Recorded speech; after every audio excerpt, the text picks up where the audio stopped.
But let's go to the first line of discourse today. The Nigerian economy likely remained under max stress in Q3 following a steep GDP contraction in Q2 due to the pandemic-induced lockdowns and collapse in oil prices. The COVID-19 pandemic, with its devastating effects, crippled major sectors of the economy, with most companies laying off staff due to revenue loss. However, as Nigerians continue to struggle with the news of the second wave of coronavirus and, of course, economic recession and the impact on their welfare, economists say a host of policies, which include investment-promoting policies and drastic reduction in cost of governance, is necessary. Governance has necessary measures to jumpstart the economy. With new policy regime and diaspora remittances, the Central Bank of Nigeria is optimistic that the policy is capable of limiting pressure on the country's foreign exchange reserves and quickening economic recovery and alleviating poverty. I have joining me from our Abuja studios live, senior economist with SPM Professionals, Mr. Paul Alaje. Mr. Alaje, it's great to have you on the show. Thank you so very much for having me. And good afternoon. Mr. Paul, I want to start this way. At this time, I'm going to be paying more for fuel. I'll be paying more for electricity supply. I'll be paying more for all of it. Taxes up. Everything is on the high side. Now, as a Nigerian, what do you make at this time? What do you feel? What's happening in your country? If you are to say, let's now take the place of a Nigerian, an average Nigerian. Well, the cost of energy is increasing, which means we need to do more to stay alive. For a human being, when energy disappears, that is the end of such human. When you can no longer walk, when you cannot even talk, because it takes energy to talk, it takes energy to sit, it takes energy to walk. The same with the economy of a country. When energy is no longer there, then such economy is as good as dead. In the case of Nigeria, the cost of having energy, either by driving or moving from one point to another, which economy defined as mobility of labor, or energy in terms of having power supply, either for home consumption or for production. Both are increasing. What that means is it's going to have impact on pricing, it's going to have impact on general economic outlook, it's going to have impact on inflation. So we should not be surprised the inflation figure has continued to increase month on month, and in recent time, more than what we have 30 months ago.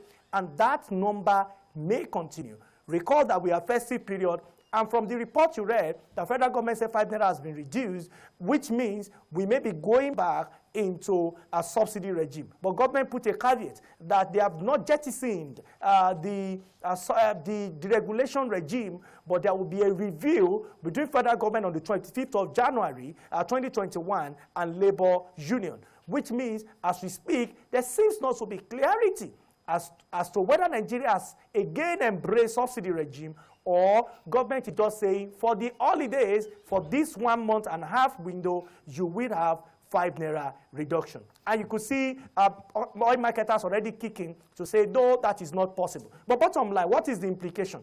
Be ready for higher price, be ready for higher inflation, be ready for you to pay more on goods and services. And all of this will have implication, disposable income, which has already emaciated. Because what drives Nigerian economy to a large extent, that is oxygen that we don't even know we are breathing in, is what happens to FX. And this has been the case since the 70s or 60s, if you like, till date. But it seems not to pay attention to it. Each time we are faced with recession or economic downturn, we pay sudden attention to what is happening to foreign exchange because of our foreign reserve. But when we feel some level of comfort as a country and as a people, we are very quick to forget about it. In 1990, 94, 95, we had similar experience. In 2006, 2016, 2017, we experienced a recession. And right now, we're in another recession. And I can assure you, if you don't solve foundational issue, which is structural issue,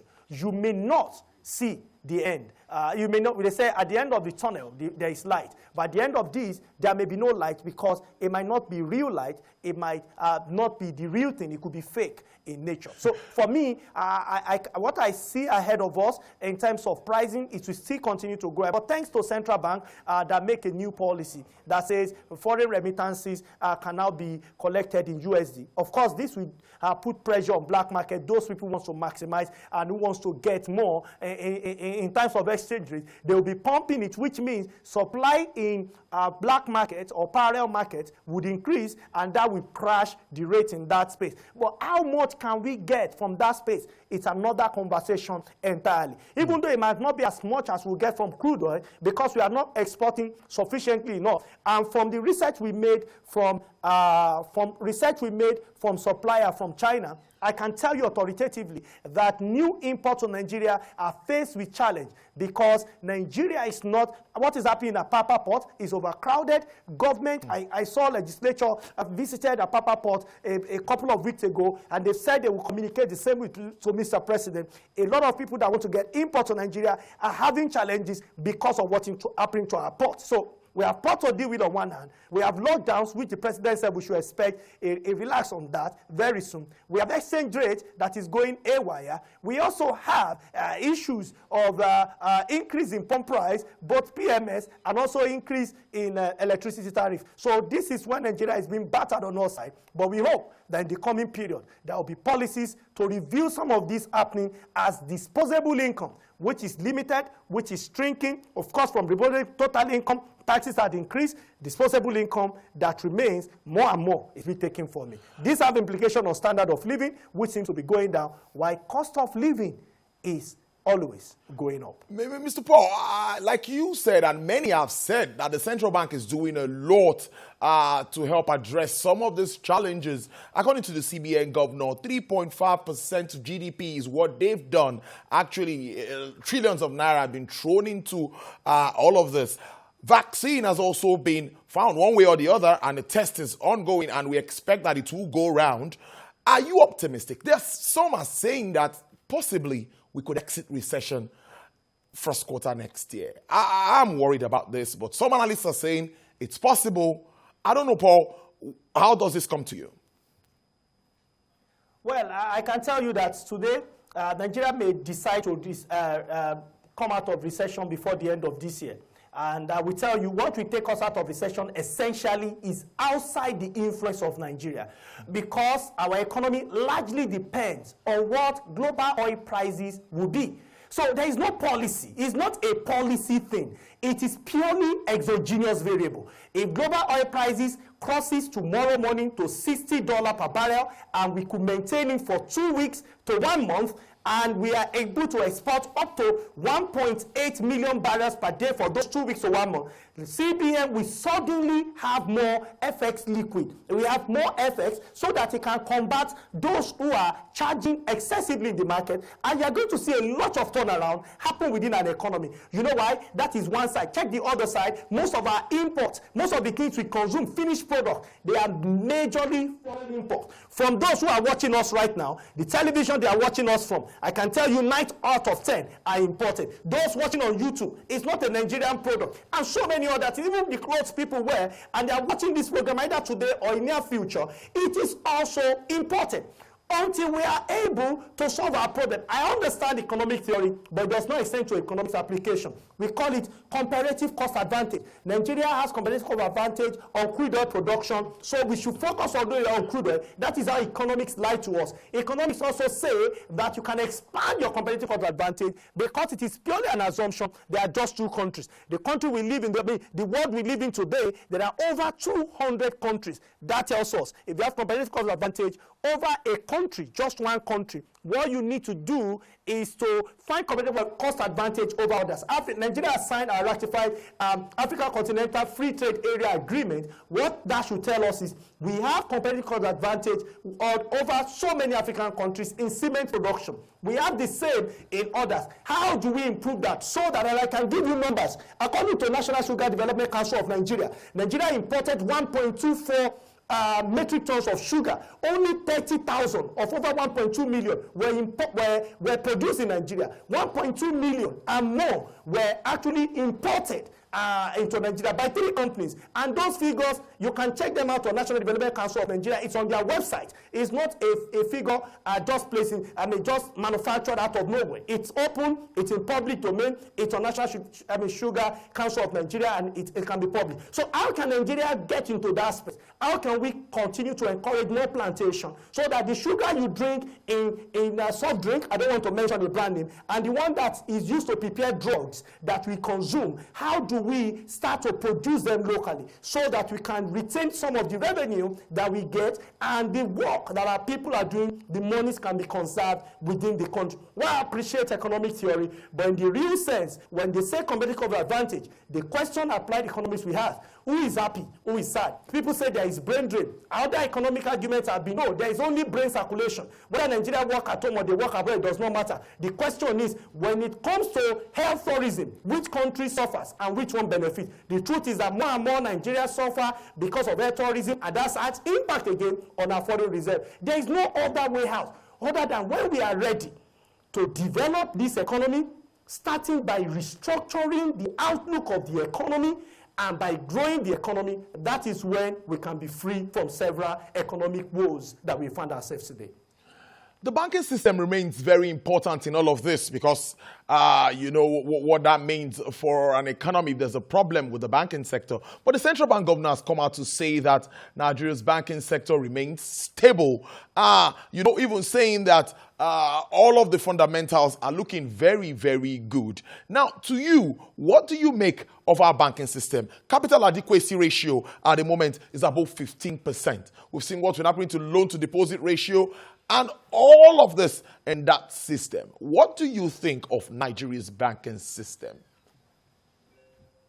For me, I think there is a need for governments to do a proper review on banking system. You see some level of revelation coming up. I can tell you what happened in 2018, 2019, not my figures. According to available figures, National Bureau of Statistics and so many other authorities had reviewed that Nigeria banks, even Central Bank of Nigeria, had reviewed that Nigerian banks are exposed more than 6 trillion naira only to oil and gas. Now that we seem to be having gradual increase in oil prices, Nigerian bank may be having that level of that succor, which of course they had major setback on. I don't expect Central Bank governor to say less than what has been said, and of course the spokesperson of the Central Bank, because in order to be very honest, they have done a lot so that the impact of COVID will not be more than what we have in Nigeria. But do I think Nigeria banks are strong enough? The top 5 banks have their own issues, particularly as it affects non-performing loan to some oil and gas sector. And I think that's the area to consider. And I have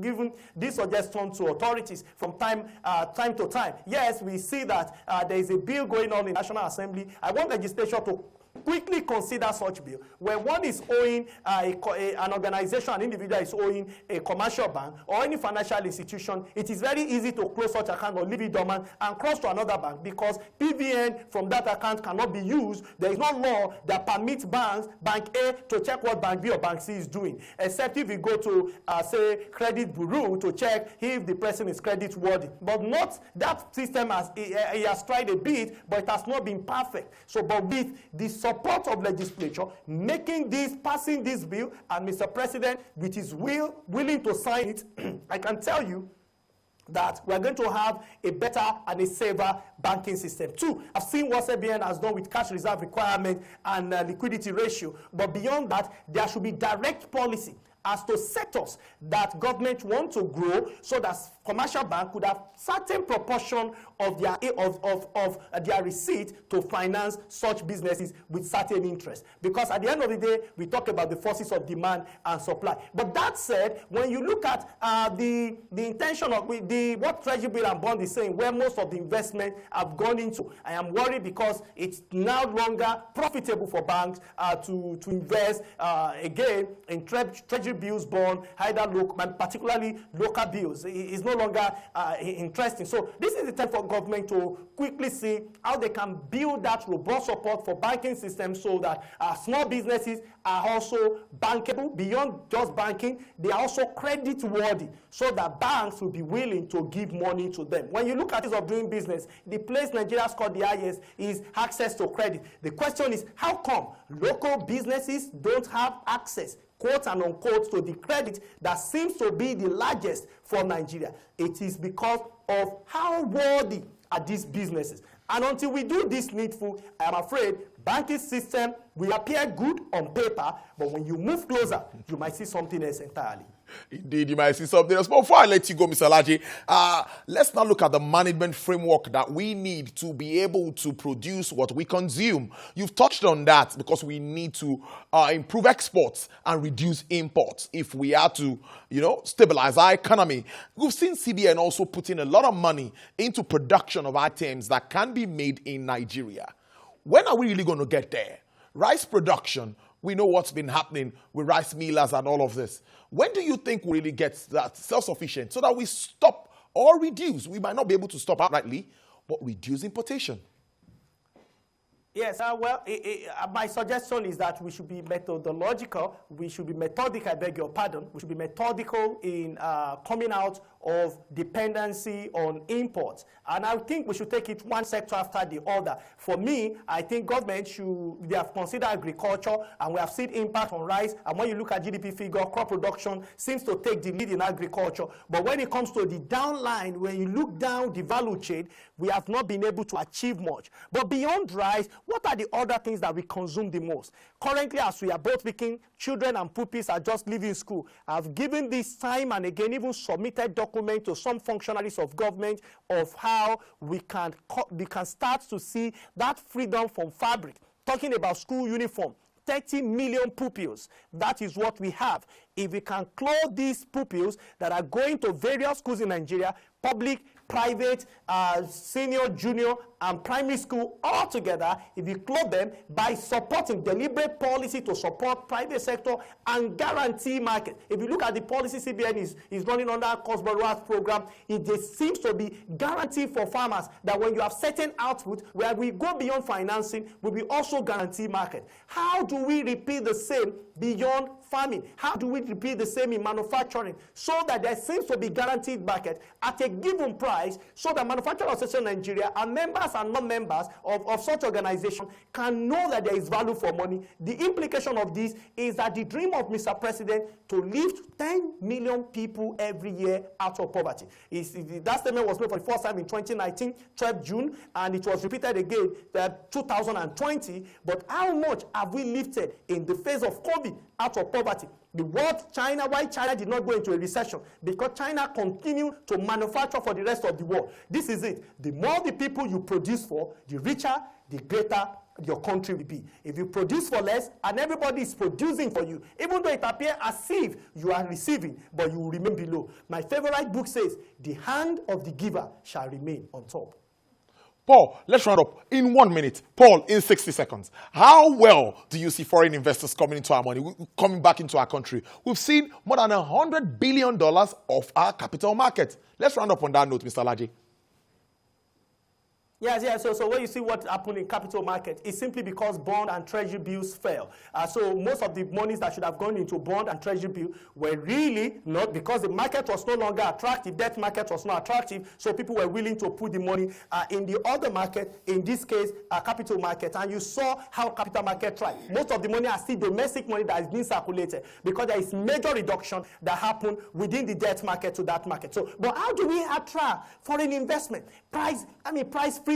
One of the things that may discourage those who want to invest in the oil sector is because of the review we just made, even though it's not convenient for people. But government must find the balance and find equilibrium which is convenient for investors and for Nigerians. Apart from that, I also think we need to consider other sectors of the economy. When you read what National Bureau of Statistics shared regarding capital inflow that emaciated from over $4 billion to about over $1 billion in 3 report that was shared. It will worry you just as the way it's worrying me. Governors of states will need to do more so that their environment becomes more investment friendly. Beyond federal government, how do we attract this investment to state? Kaduna State, as an example, have tried to woo more and more investors to the state. And that's when you see, I can count a number of things that has happened within the state. All other states must follow suit after what Kaduna has done so that we can have more investment within the state. Policy, number one, and beyond the politics, support for private sector and see the sector as attractive. Security cannot be undermined. Without security, there is no economy. Without economy, there will be huge security issue. So government will also need to do something quickly about security issue. It's no longer whether we are retaining some people in office or we are changing them for office. The truth is that, do you want to reduce poverty and hunger? You must secure your country so that investors have confidence that this is the right place to put their money. And when they want to leave, they are sure they will not be killed on their way out of the country. Paul Alaji, senior economist with SPM Professionals. It's always a pleasure having you on the show. I appreciate your time. Thank you so much for having me.